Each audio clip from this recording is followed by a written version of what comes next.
Hello everyone, this is Dr. Henderson again, and now we're going to talk about our second Enlightenment text, which is the highly influential and still very relevant political satire essay, A Modest Proposal by Jonathan Swift.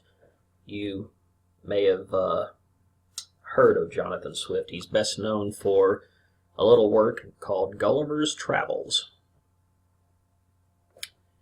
Now, Swift is considered the foremost prose satirist. We've already talked about satire with Tartuffe. The foremost prose satirist in the English language, writing English. Now, a very complicated man, even by birth, an Englishman born in Ireland to English parents, and he wrote passionately on behalf of the oppressed Irish people, with whom he strongly identified, and he stayed in Ireland from 1713 till his death. He was a man of politics, a state secretary, but also a man of the cloth, then became an Anglican clergyman. By all accounts, a brutally witty man, and his sense of humor was a bit sadistic. He liked to make people uncomfortable, that kind of cringy sense of humor, very dark. His style of satire is very harsh, but not necessarily pointed, because it's coming from a surprisingly and very disarmingly good-hearted man. Now, typical features of Swift is his quasi-misanthropic style of satire. Now, what does misanthropic mean? The noun from which this adjective is coming is misanthropy, or a practitioner of misanthropy is a misanthrope, ending with an E. If you're misanthropic, that means you hate people. You hate the human race. A quasi-misanthropic style of satire. And because of this, he was accused of being a misanthrope, and he courted it pretty good-humoredly. He did little to help matters. However, there's his philanthropic side, his charitable side. As a clergyman, he had spent a third of his earnings on charities and saved another third each year to found St. Patrick's Hospital for Imbeciles in 1757. But later in life, his senility drove him insane. He became insane, but was still known as Dublin's foremost citizen until his death. Now, A Modest Proposal. Whoops, back up there. Yes, here we go. A Modest Proposal, this essay, this highly satirical essay, is Swift's attack on the economic oppression of the Irish by the English, targeting specifically British absentee landlords who were just using the land but neglecting it at the same time, British political distance, but also the Irish people's, that is, the victims' own apathy for, well, not doing anything about it. So it targets everyone, really, in a surprisingly general sense. It indicts the English for their inhumanity and neglect, the Irish for their passivity, the speaker, the persona that Swift assumes in telling the story for his moral blindness and outrageousness and insensitivity, and even the reader, the broader passivity of mankind, man's inhumanity to man. And along with the subject matter, even the form is satirical. It's genre satire. The very form parodies or makes fun of other forms. It is a pseudo-essay, autobiography, travel book, political pamphlet. Why?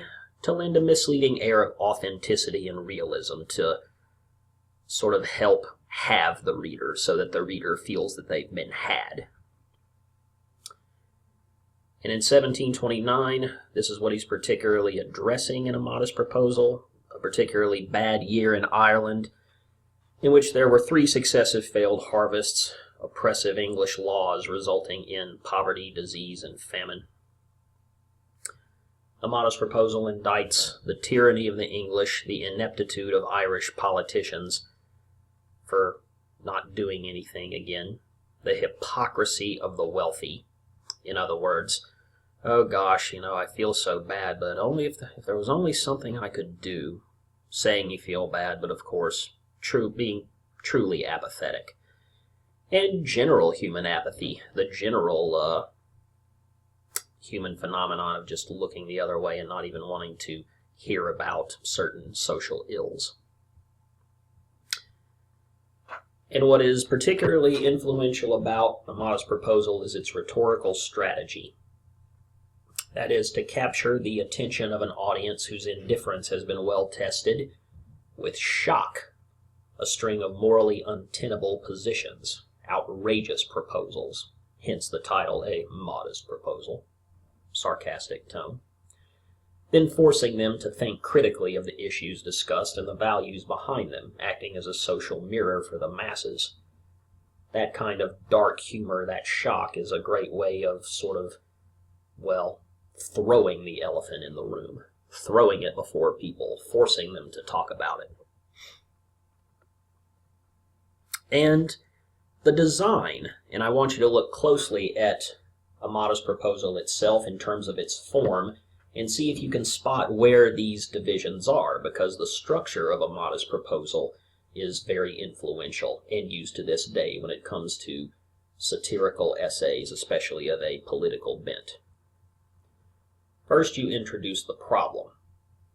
Then you begin to uneasily foreshadow the outrageous satirical solution.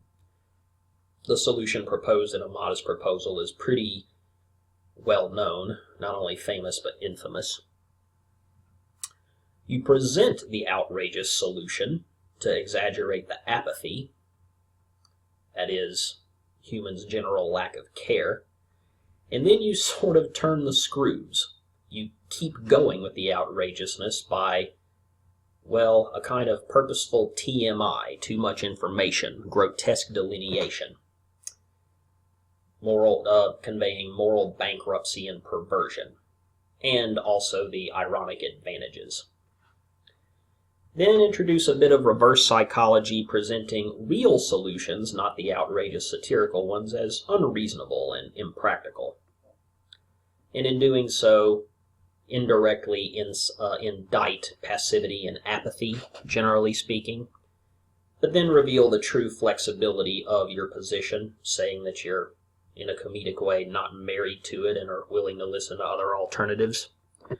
Your true flexibility due to a lack of personal stake in the matter. Okay. Read this closely. Try to apply this structure to it as you read it. And, of course, respond to the discussion questions via the discussion board. Good luck.